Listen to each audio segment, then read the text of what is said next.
Hello, everyone. Welcome back to the podcast, Freedom Live Podcast. So I'm here with Miss Joanne Boyce. She was part of the Clinton 12. This is when the Brown versus Board of Education was desegregated public schools.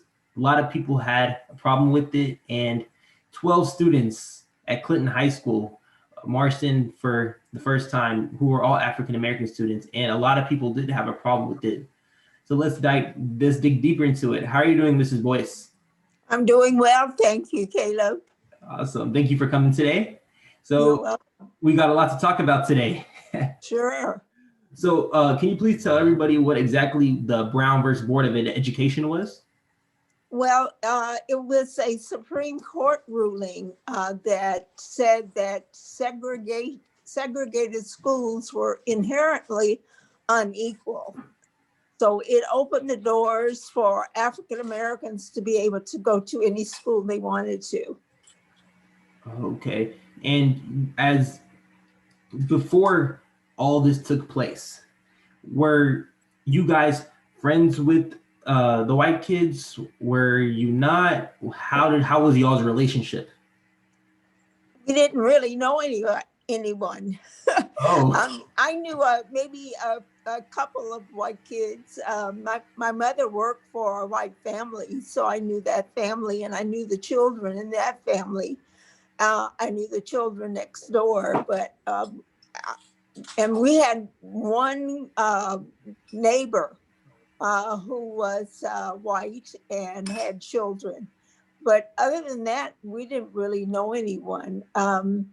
I think some of the boys played basketball with some of the white boys, but other than that, we didn't have a relationship with anybody. oh, okay. So everybody, whereas not only were the schools segregated, but also who you played with and who you talked to as a kid.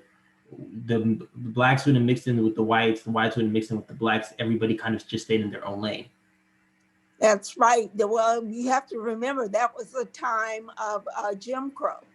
The Jim Crow laws segregated us from pretty much everything. So the African Americans stayed in their area and white people stayed in their area. Of course, African Americans went out of their area because they would have to go to work. And they often worked in the white homes. But other than that, there was no social getting together. There wasn't even, during that time, I don't remember us even participating in church activities together.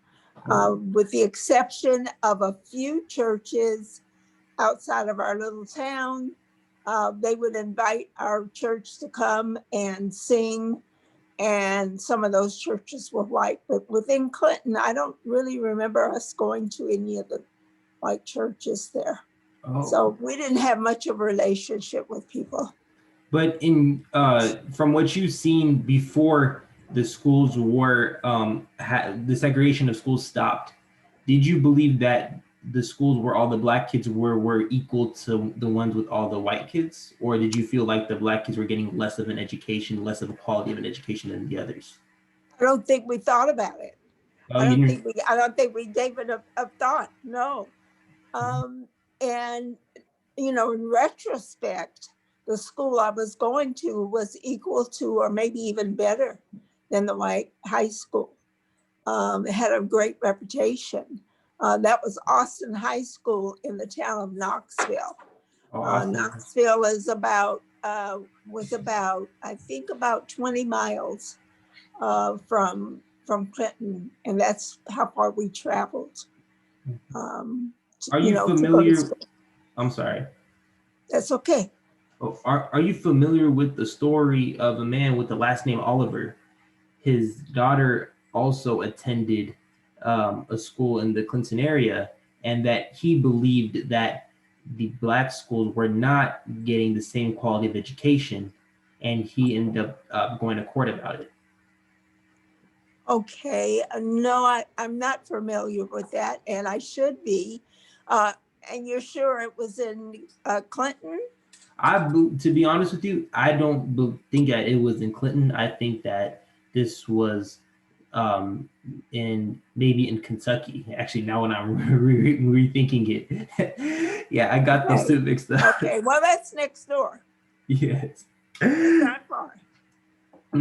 So, was when you guys finally uh, entered in the building, could you describe that scene for me as you guys were entering in? We entered, okay, the first couple of days we would walk from our area, which was up on the hill, when we walk down a street and we get into the school. As we were going into the school, I remember that the very first day, there were really no people outside other than the students themselves. They kind of stood along the walkway and the stairwell to for us to get into the school. And they were curious. They wanted to see who we were, and they didn't really say anything. Some of them had, I would say, a sneer Mhm. on their face, you Wow. know. You could tell they didn't want us there. And once we got inside, it was fairly quiet. And that was for the first maybe 2 to 3 days. It was quiet. It was quiet until about the third day outside. We began to get crowds coming. And by the time that started, each day we noticed a larger number of people. And those people uh, would throw things at us, rotten food, sticks and rocks and spit. And of course, they hurled racist insults at us.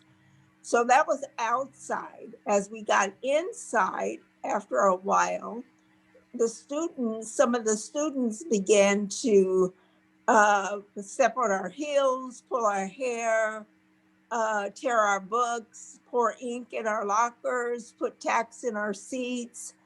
Um, it just escalated over time.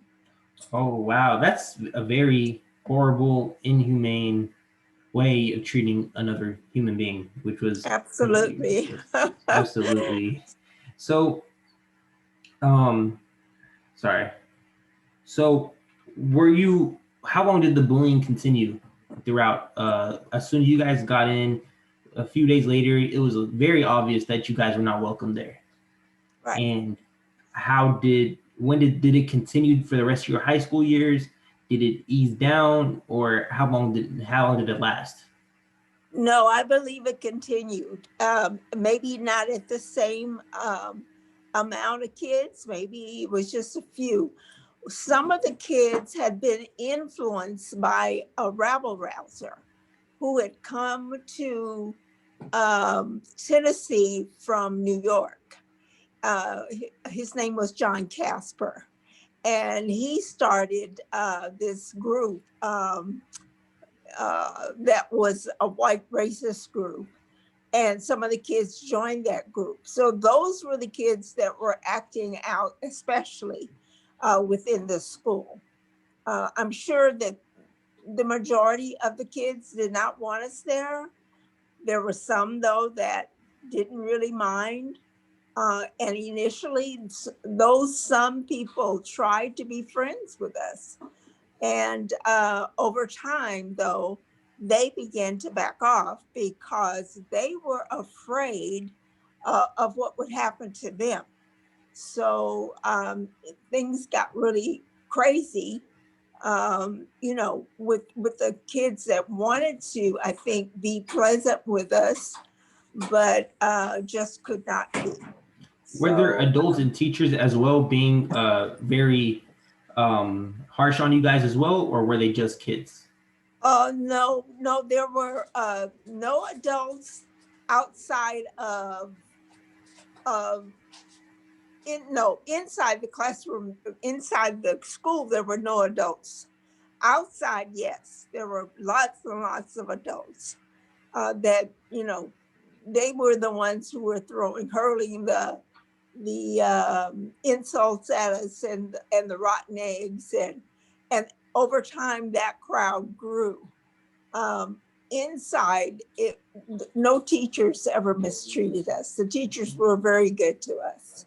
Oh, okay. And then I know eventually the governor had stepped in. Can you tell me about that? Yeah, so as I said, it escalated over time. Mm-hmm. And then one night, John Casper stood on the courthouse uh,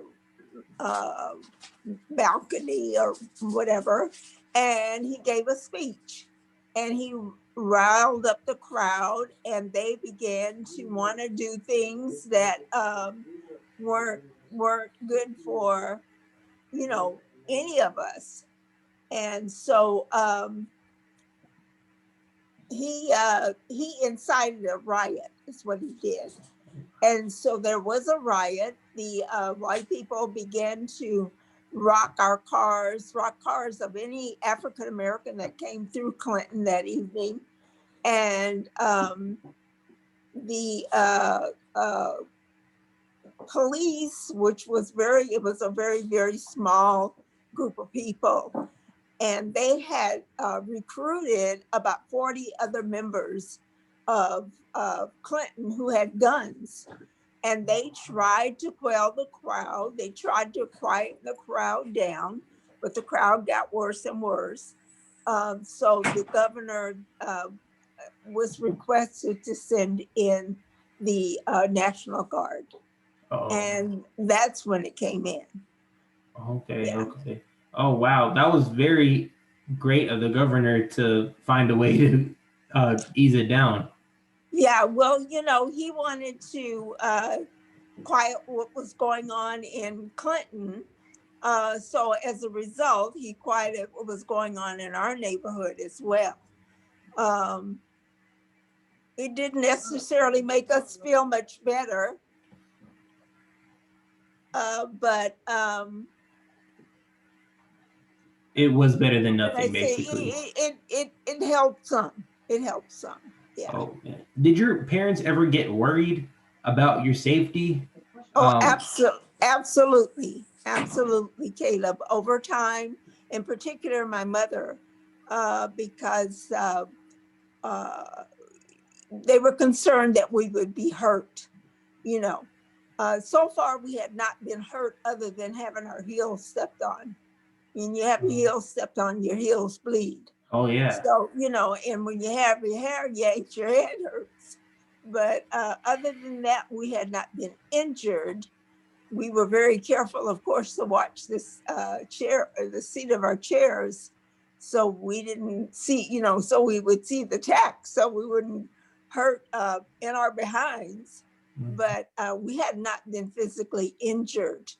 So, yeah, our parents were, though, because things were escalating. Our parents were very concerned. Yeah. And it was just a matter of time to where the KKK actually stepped in, right? Well, the KKK came through our neighborhood one night. And on that particular night, my father went in the house and got his gun. And as the KKK passed, they saw that he was holding a gun in his hand. Now, he had the gun held down. The gun was at his side. And the KKK went back downtown to the police and reported my dad. And so my dad, actually, the police came and picked up my dad for having a gun to protect his family. Oh, my goodness. Yeah, black man with a gun, no good. Mm-mm. Did that case ever go to trial? Was it? No. My father was released. Okay. Actually, my mother's employer came and got him out of jail, and he didn't have to go back. Okay. Oh, man. So how does it make you feel right now where racial injustice still has not been achieved to its fullest? Racial justice has not been achieved to its fullest extent. Like we heard about George Floyd, Breonna Taylor, and so many other African-American young and old people that have been affected by this. So how does it feel that coming from a time where it was the worst of the worst, but it has not improved as it should by now? Exactly. It saddens me actually to think that the inroads that we made initially uh, are now, going back to the old days.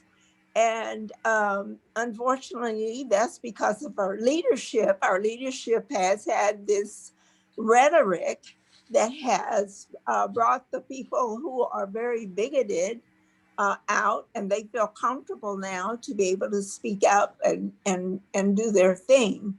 So so that things are not as good as they were for a while. I mean, we made some changes, and in doing what we did, we made some inroads, and then we went backwards. So I feel like we've gone backwards, and that really saddens me. Sometimes it makes me angry. Absolutely. Especially with the shooting and the killing of George Floyd. I mean, that was Extremely saddening. inhumane. I Absolutely. just still can't get over that one. Absolutely. Lastly, you wrote a book. Actually, I was Yes. able to see it on Amazon. Can you tell us more about that?